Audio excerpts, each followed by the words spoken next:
They walk among us, untouched by real suffering, yet overflowing with advice. They tell you how to live, how to love, how to rise. But they've never fallen. Their words sound wise, but they've never been tested in fire. And that's exactly why you should never trust them. Nietzsche's warning isn't just philosophical, it's visceral. Never trust those who haven't endured. Because only those who've walked through hell know how to recognize truth, and only those who've been broken can truly guide others towards strength. The unscarred may look pure, but their purity is ignorance dressed as virtue, and ignorance, when given power, becomes cruelty. This video is not comfort food. It's not self-help fluff. It's a descent into something darker, a truth most people are too afraid to admit, that wisdom is born through wounds, and anyone who hasn't suffered deeply is dangerous to follow. If you've been broken, this is your proof that your pain wasn't meaningless. And if you haven't, this is your warning. They're the loudest in the room, the ones who've never had to claw their way out of darkness, but somehow always seem to know what's best for everyone else. They speak in polished certainties, offer advice like it's gospel, and wear their unbrokenness like a badge of superiority. But what they really wear is ignorance. Dangerous ignorance. We live in a world that worships the clean and untouched, the perfect smile, the trauma-free childhood, the linear career, the happy marriage. As if the absence of suffering is proof of wisdom. As if avoiding the storm means you know how to survive it. It's a lie. And worse, it's a seductive one. Because those who haven't suffered are often the ones shaping opinions, leading others, creating the standards for what's normal, healthy, and right. They write books on happiness without ever having tasted despair. They give life advice without ever having felt the weight of wanting to end their own. They post affirmations while others are drowning in silence, and people believe them because they look stable, untouched, safe. But what happens when the storm comes? When life turns violent and uncertain and unbearable? That's when the untouched become dangerous. They panic, they judge, they shame the suffering, because they have no map for chaos, no language for pain, no compassion carved by endurance. They say things like, just stay positive, or everything happens for a reason, or worse, they go silent, disappear, because your suffering reminds them of their fragility, and they'd rather protect their illusion than face your truth. And yet, these are the voices people trust, because we've been trained to see cleanliness as credibility, smoothness as strength. But Nietzsche knew better. He saw through the surface. He knew that only what's been broken and rebuilt can be trusted to hold under pressure. So here's a hard truth. The untouched haven't earned their opinions. They haven't earned your trust. Not because they're evil, but because they are untested, uninitiated. And until they've walked through fire, their words are just shadows pretending to be light. If you've suffered, you already know what the untouched never will. That pain is a crucible, and that the ones worth following don't look clean. They look scarred. Suffering doesn't just hurt, it transforms. It takes everything you thought you knew about yourself, about life, about fairness, and sets it on fire. It burns away comfort, certainty, and ego. What's left, if anything survives, is something harder, sharper, more real. That's why Nietzsche didn't pity the ones who suffered. He respected them. In Ecce Homo, he writes, "Only great pain is the ultimate liberator of the spirit. It forces us philosophers to descend into our ultimate depths. He's not being poetic. He's being brutally honest. Pain doesn't make you special. It makes you real. Because when you suffer, illusions die. The illusion that the world is fair, that love always heals, that good intentions are enough. Suffering introduces you to reality, raw and unfiltered. It shows you what you're actually made of, and more painfully, what you're not. And yet, most people flee from pain. They numb it, deny it, medicate it into silence. But those who endure it, who sit with it, bleed through it, breathe through it, they gain something the untouched never will. Clarity. There's a kind of vision that only comes after the breaking. You see people more clearly. You recognize masks faster. You stop believing in pretty words and start listening for silence, for hesitation, for the things people don't say. You begin to sense truth the way a scar senses weather, instinctively. This is alchemy, not turning lead into gold, but turning agony into insight, weakness into depth. You become less interested in being liked and more interested in being free. You no longer chase comfort, you chase meaning. You stop pretending, because pretending costs too much when you've already paid with your soul. And that's why suffering is a threat to the untouched. Because someone who has endured cannot be easily manipulated. They've already faced the worst. They've walked through their own private hell and returned with fire in their eyes. You don't need to have suffered to be kind, but to be wise, to be trustworthy, to be someone others can lean on when the world collapses? Yes, you do. Because only those who've been dismantled and rebuilt understand what's real. Everyone else is just guessing. If this message resonates with you, hit the subscribe button and join the channel. Thank you for being here. They look strong. They speak with conviction, hold their heads high, smile often, and live lives that appear composed. But it's a fragile composition, the kind that shatters the moment something heavy falls on it. You see, the unscarred don't know they're fragile until it's too late, because nothing has ever truly broken them. They've never had to bury a version of themselves, never had to rebuild from nothing, never had to question whether they'd survive the night. And so their strength, if you can call it that, is theoretical. It's a castle made of sugar, beautiful in the sunlight, but helpless in the rain. And when the rain comes, they collapse.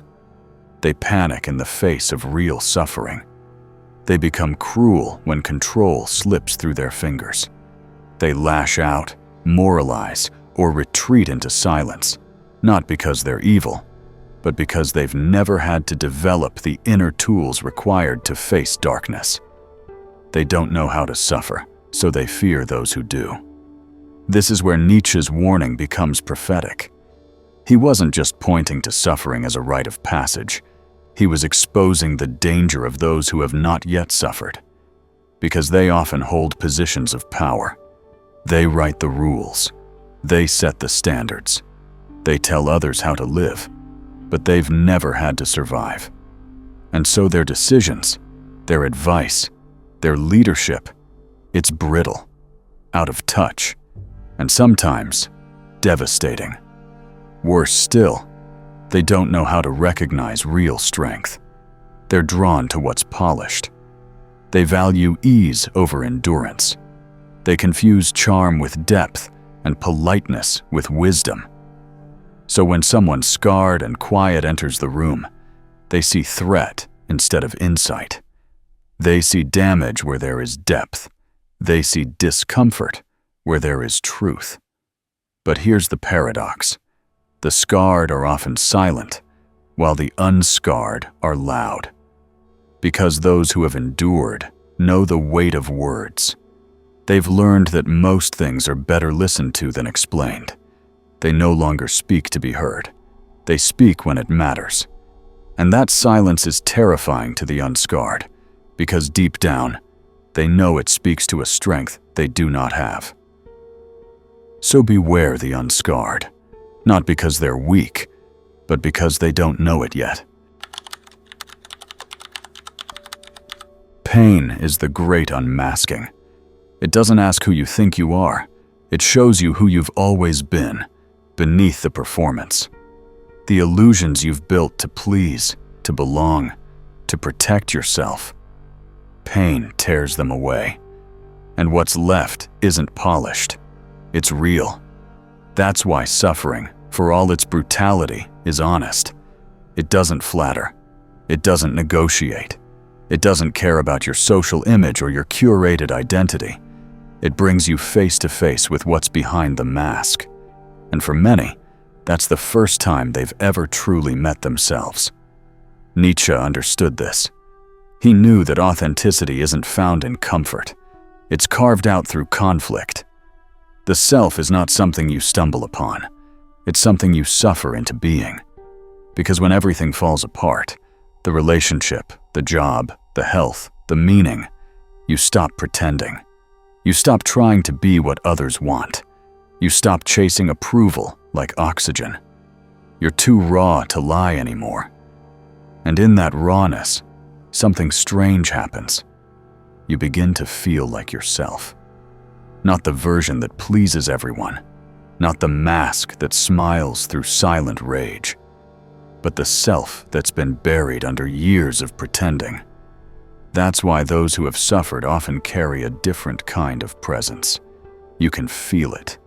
It's in their eyes, their silence, their refusal to entertain the shallow. They're not interested in surface-level anything. Not because they're bitter, but because they've paid too much to ever go back to pretending. And yet, this authenticity makes others uncomfortable, especially the untouched. They see it as intensity, as danger, as too much. But what they're really seeing is truth. And truth always disrupts those who are still invested in illusion. Pain is the gate, not just to survival, but to something deeper. Integrity, alignment, the quiet power of knowing who you are because you've seen who you are when there was nothing left to hold on to. So if you've been shattered, understand this: you are closer to the truth than most people will ever get. Not because you chose the pain, but because you didn't run from what it revealed. And what it revealed is real. Not everyone escapes suffering, but many spend their lives running from it. They build routines, surround themselves with noise, stay busy, stay positive, and keep the truth at arm's length. Anything to avoid that silent moment when pain catches up and demands to be faced. Avoidance becomes their identity, and it always comes dressed in righteousness. They become the strong ones, the optimistic, the high achievers, the spiritual bypassers who say everything happens for a reason, while stepping over the bodies of the broken. But underneath the smiles and mantras is fear. Raw, unprocessed fear of what would happen if they ever stopped running. Nietzsche knew this pathology well. He saw how avoidance breeds moral weakness. When you deny your suffering, you don't eliminate it. You project it. You turn it into judgment. You become the person who blames the addict, shames the depressed, mocks the anxious, and rolls your eyes at grief. Because deep down, you're terrified it could happen to you. This is how avoidance becomes cruelty. Because the untouched must preserve the illusion that they are safe, that life is controllable, that pain is a personal failure. So anyone who disrupts that illusion becomes a threat. That's why they silence the suffering. That's why they walk away when things get heavy. That's why they moralize instead of listen. Avoidance makes people unreliable. When life breaks apart, when death shows up, when trauma explodes, when reality stops being polite, the ones who've never faced their own darkness vanish. Or worse, they judge you for yours. They offer solutions instead of presence. They become mirrors of everything you don't need. They cannot sit in silence. They cannot hold space for pain. They cannot stay, because they've never stayed with themselves. That's why you must be careful who you trust when you're vulnerable. The untouched will often offer the kindest words until your truth becomes inconvenient. Then they disappear or turn against you. But the scarred, they stay. They don't run from darkness because they've made peace with their own. They don't offer cliches because they know what it's like to choke on them. They simply exist beside you as proof that survival is possible.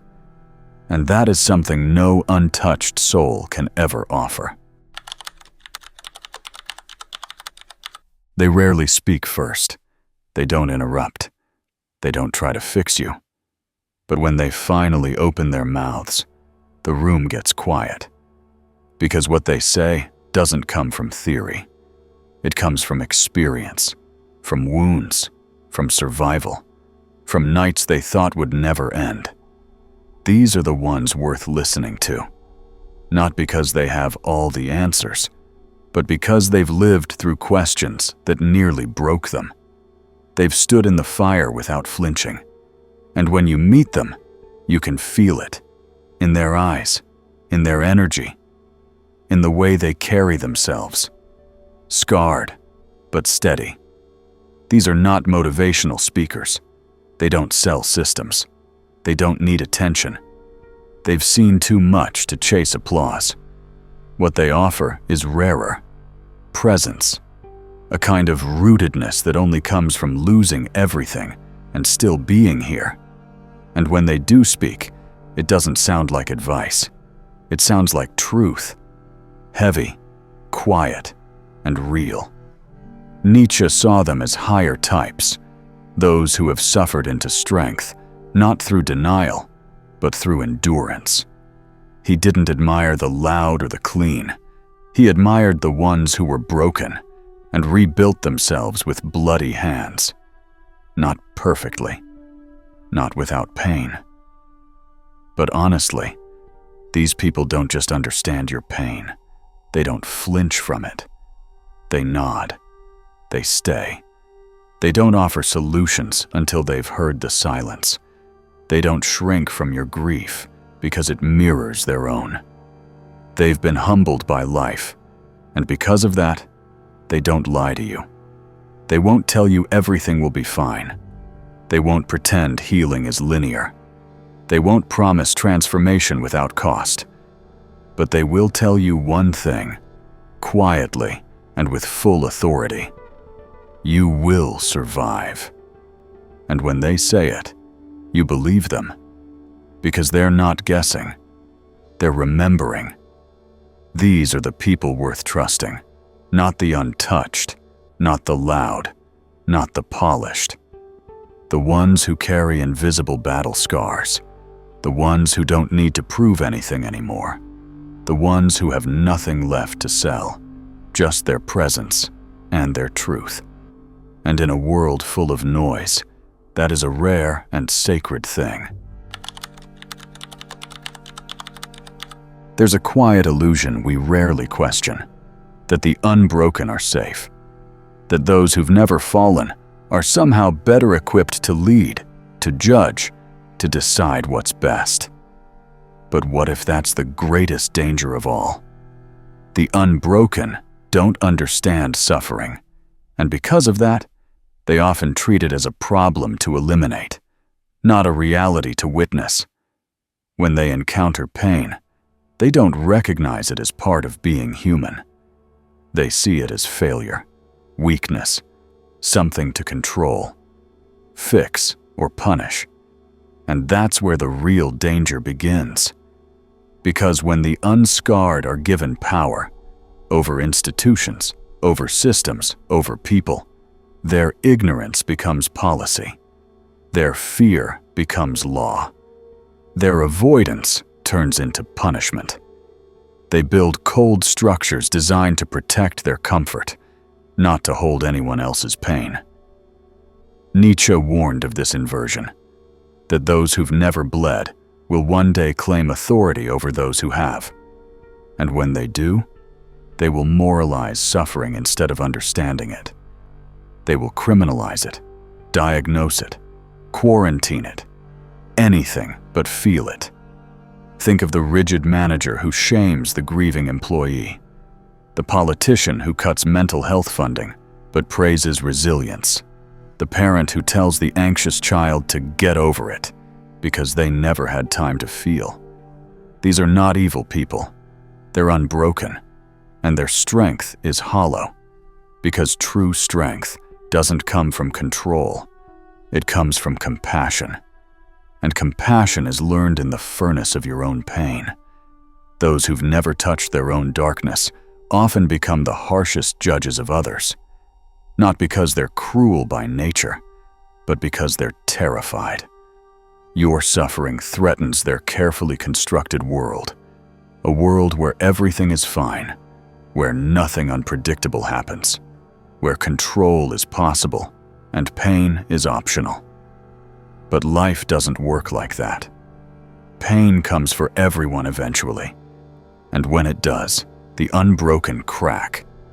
They turn cold, or they disappear, or they lash out in confusion and rage, punishing others for the pain they were never taught to face. This is why the unscarred, when given power, must be watched closely, because they often confuse their luck for wisdom, their ease for virtue. And when that illusion leads others, it leads them blindly, straight into harm. If you've suffered, you've already earned a truth that no book, no podcast, no guru could ever give you. You've sat in the dark. You've heard silence so loud it became a scream. You've looked at your reflection and seen a stranger. And still, you're here. That means something. The world may not validate your scars. It may look at you like you're broken, unstable, too much. But those scars are proof, not of damage, but of depth.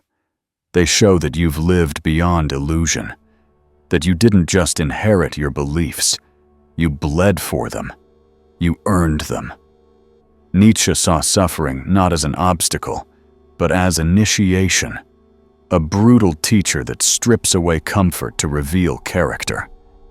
One must still have chaos in oneself to be able to give birth to a dancing star. It sounds poetic, but it's a warning too. If you've never known chaos, your light isn't real. It's a trick of the spotlight. But yours was born in fire. That's why your pain is not just something to survive. It's a compass. It shows you what matters. It teaches you what's real. It guides you away from hollow people and shallow promises. It whispers when others shout. It leads you inward, deeper, towards something that no one can fake: authenticity.